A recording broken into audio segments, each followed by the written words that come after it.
안녕하세요. 개호병원 정신건강의학과 전문의 정수봉입니다. 오늘은 조현병의 치료, 뇌와 약물에 대해서 말씀드리려고 합니다. 조현병의 진단이나 증상, 다른 내용들은 저희 병원 유튜브 다른 파일들을 참고해 주시기를 부탁드립니다. 네, 오늘의 강의는 좀 재미보다는 여러분의 어떤 학구적인 열정을 채워드리는 그런 강의가 될 것 같습니다.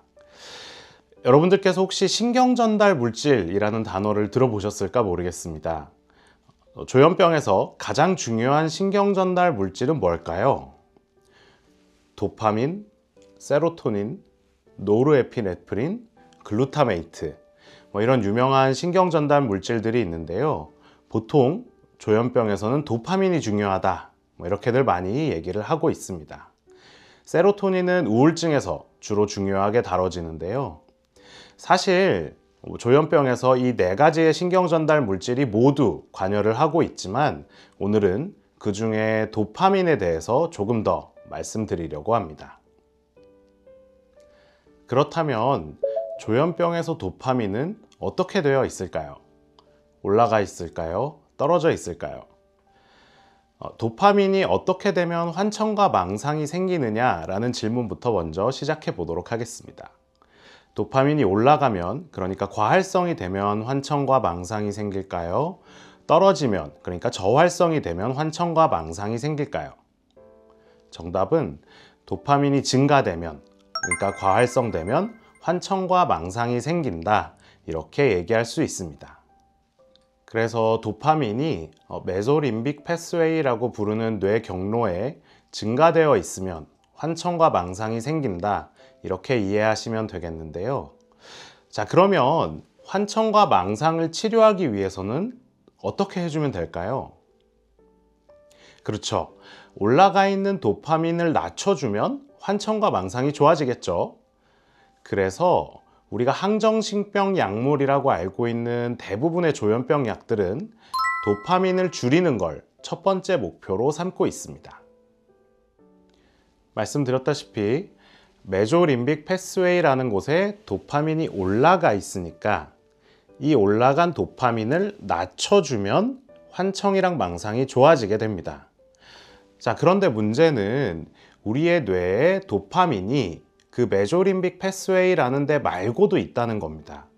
그래서 우리가 도파민을 줄이기 위해서 그 메조림빅 패스웨이의 도파민을 줄여주기 위해서 약을 쓰는데 다른 데 길들에도 영향을 주다 보니까 우리가 원치 않는 약물의 부작용들이 나타나게 되는 거죠. 항정신병 약물의 부작용에 대해서 들어보시면서 파킨슨병 증상이 나온다 이런 얘기 들어보셨을 겁니다. 그 증상은 니그로스트리아탈 패스웨이라고 부르는 도파민 경로에서 비롯된 증상인데요. 아까 도파민을 낮추기 위해서 항정신병 약물을 썼는데 이 니그로스트리아탈 패스웨이라는 곳에서 도파민이 떨어지게 되면은 이 파킨슨 증상이 생기게 됩니다. 파킨슨병 증상이다 라고 하면은 일단은 몸이 좀 뻣뻣해집니다. 관절 부위가 좀 뻣뻣해지기도 하고 다리가 좀 뻣뻣해지기도 하고요. 그러다 보니까 종종 걸음을 걷게 됩니다. 이렇게 뚜벅뚜벅 걷는 게 아니라 종종 걷는 걸음이요. 이해가 되실지 모르겠습니다만 흔히 부작용으로 관찰되는 모습이고요. 그리고 허리가 앞으로 굽거나 아니면 어떤 분들은 옆으로 이렇게 굽는 경우도 있습니다. 간단하게는 어깨가 조금 내려간다 이런 증상들을 보이기도 합니다. 더불어서 손떨림 증상도 있는데요. 손떨림 같은 경우에는 우리가 뭘 할 때 물건을 쥘 때 손이 떨린다거나 이런 거보다는 아무것도 안 하고 가만히 있을 때 이렇게 손을 떠는 경우들이 많습니다. 이러한 증상들을 보일 때 종합적으로 파킨슨 증상을 보인다라고 이야기할 수 있고요. 이런 것들이 이제 항정신병 약물의 부작용으로 나타날 수 있게 되는 겁니다. 그 파킨슨병 증상들을 우리가 추체외로 증상, 익스트라 피라미달 심텀이라고 이야기하는데요. 여기에는 파킨슨병 증상뿐만이 아니라 아카시지아, 그러니까 정좌불능이다 라는 증상도 포함이 됩니다. 정좌불능이라고 하면 단어가 좀 어렵기는 한데요. 쉽게 생각하면 가만히 못 있겠다 라는 뜻으로 이해해 주시면 됩니다. 그냥 좀 가만히 못 있겠다, 가만히 못 앉아 있겠다 정도의 느낌을 넘어서 막 몸을 어떻게 하지 않고는 미쳐버릴 것 같은, 어쩔 줄을 모르겠는 그런 부작용입니다. 환자분들께서 경험을 하시게 되면 굉장히 힘들어하는 부작용이죠. 더불어서 근긴장증과 같은 증상도 이 추체외로 증상에 포함된다라고 볼 수 있겠습니다. 이러한 증상들 모두 니그로스트리아탈 패스웨이라는 곳에서 도파민이 떨어지면 생길 수 있는 증상이죠. 환청과 망상을 좋아지게 하기 위해서 도파민을 떨어뜨려주는 약을 썼는데, 우리가 목적하는 곳 말고 다른 데에 도파민이 더 떨어지게 되면 이러한 일들이 생긴다라고 이해해 주시면 되겠습니다. 프로락틴, 유즙분비 호르몬이라고 하는데요. 들어보신 적 있으실까요? 이 투베로 인펀디뷸라 패스웨이라는 곳에서 도파민이 떨어지게 되면 우리 몸에 유즙분비 호르몬이 증가하게 됩니다. 이렇게 됐을 때 여성분들 같은 경우에는 실제로 유즙이 나와버린다거나 생리불순이 오고 임신하기가 어려워지고 이러한 부작용들을 경험하게 됩니다.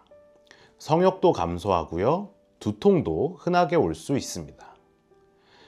남성분들도 이러한 부작용을 겪게 되면 마찬가지로 유즙이 분비되는 경우도 있고요. 그거보다는 발기부전과 같은 성기능 저하, 그리고 두통, 이러한 것들을 흔하게 호소하게 됩니다.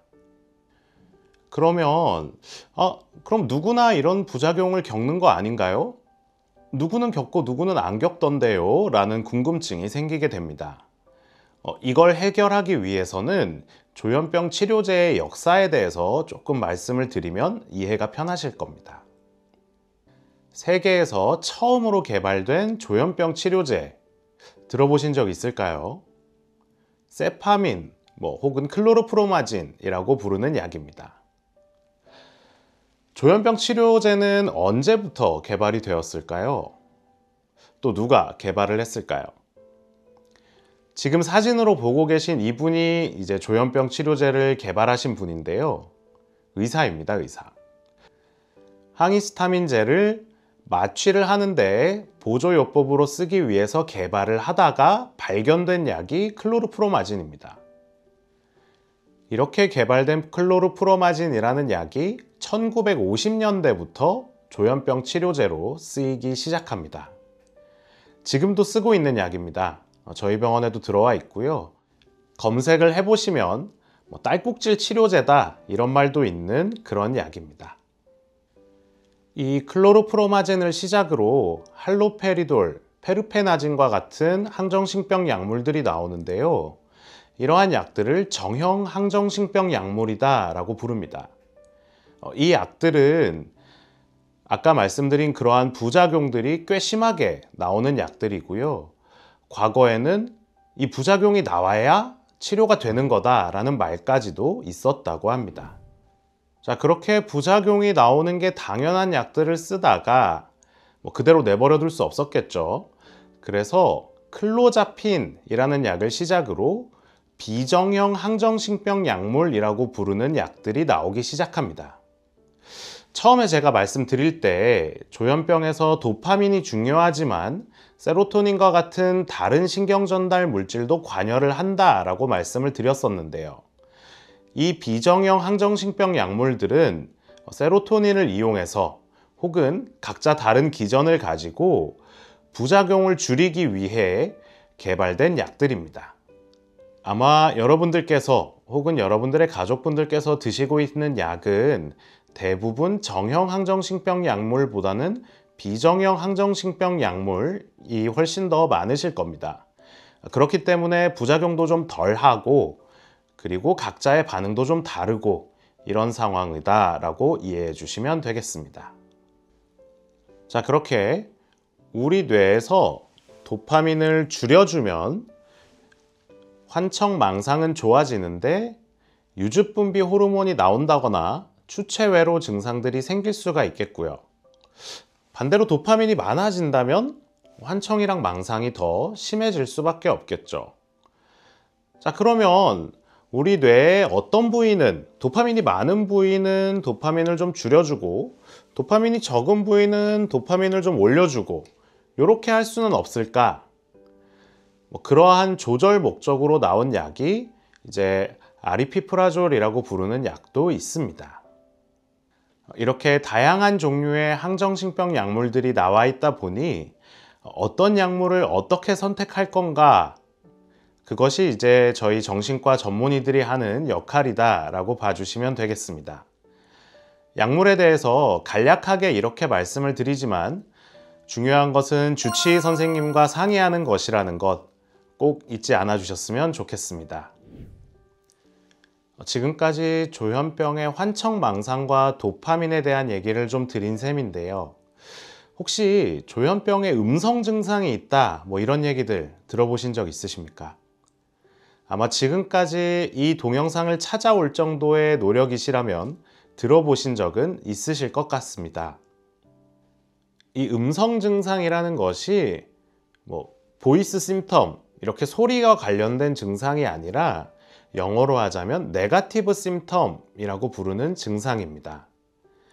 그러니까 환청과 망상은 일반적으로 없어야 될 믿음이 생기거나 안 들려야 될 소리가 들리거나 이러한 양성 증상이다, 파지티브 심텀이다 라고 부를 수 있겠고요.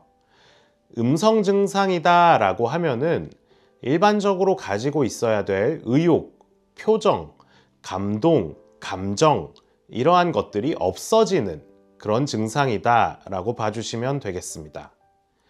그래서 사람이 점점 무기력해지고 무의욕해지고 집에만 있으려고 하고 나중에는 안 씻고 사람도 만나기 싫어하는 그러한 모습들을 총칭한 단어다 라고 이해해 주시면 됩니다. 그래서 이 음성 증상의 치료에는 항우울제와 같은 약물들을 시도해 보기도 하고 있습니다. 파록세틴, 프록세틴, 엘스시탈로프람, 벨라팍신, 데스벨라팍신 이러한 약물들을 포함해 가지고 다양한 약물들이 시도되고 있고요. 항우울제를 통해서 세로토닌을 올려 가지고 이렇게 치료를 해볼 수 있다라고 이해해 주시면 되겠습니다. 자, 그런데 아까 비정형 항정신병 약물 말씀을 드릴 때 한번 언급을 했었는데요. 비정형 항정신병 약물은 세로토닌을 이용한다, 기억하실까요? 그래서 이 음성 증상의 치료에 비정형 항정신병 약물들이 효과가 있더라 라는 논문들이 많이 나오고 있습니다. 결국 음성 증상을 좋아지게 하기 위해선 항우울제를 사용해 볼 수도 있겠고요. 비정형 항정신병 약물들을 사용해 볼 수도 있겠습니다. 자, 이렇게 조현병의 치료를 위해서 도파민의 조절을 위해서 다양한 항정신병 약물을 포함한 약물 치료들이 시도가 되고 있습니다. 하나의 기전으로만 이해하기에는 조금 어려운 병이기 때문에 약물에 대한 궁금한 것들이 있을 때는 꼭 주치의 선생님과 상의해 보시기를 권유드립니다. 지금까지 개요병원 정신건강의학과 정수봉이었습니다. 감사합니다.